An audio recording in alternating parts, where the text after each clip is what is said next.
Okay, so konting tips and tutorial sa pamamaraan natin ng pagde-design mga kamasta.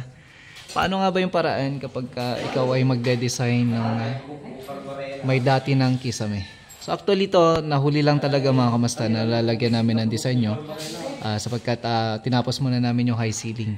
So ngayon mga kamasta, paano nga ba yung pamamaraan para hindi kayo mahirapan, mas madali?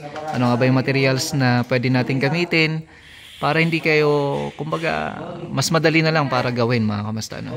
So, natapos na nga yung high ceiling na ito.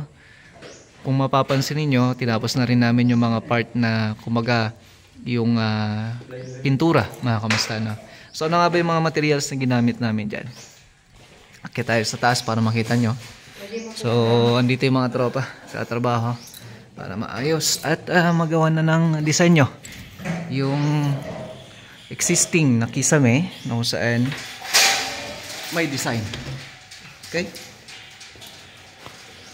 And okay, medyo pahirapan tayo sa pag-akyat. So kung napapansin nyo to mga kamasta, napakadali na lang yan na pag-de-design kapag maglalagay ka ng disenyo. So ito, kung napapansin nyo, okay na rin siya. Bali, tinapos na natin lahat yan gamit ang wall angle. Ayan. So dapat yan may katapat na metal paring. So ilaw natin para makita nyo. Okay.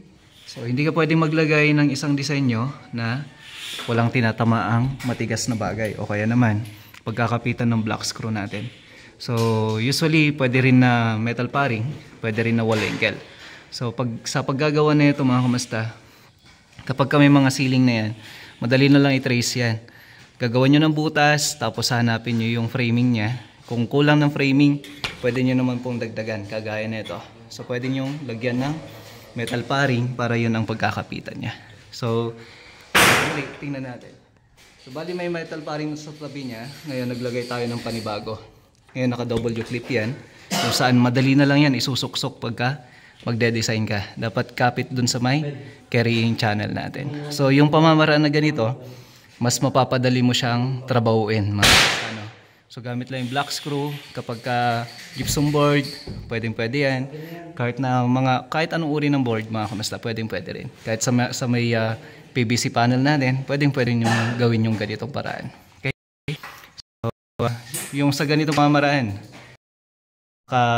paggawa kayo ng design nyo, napakabilis lang.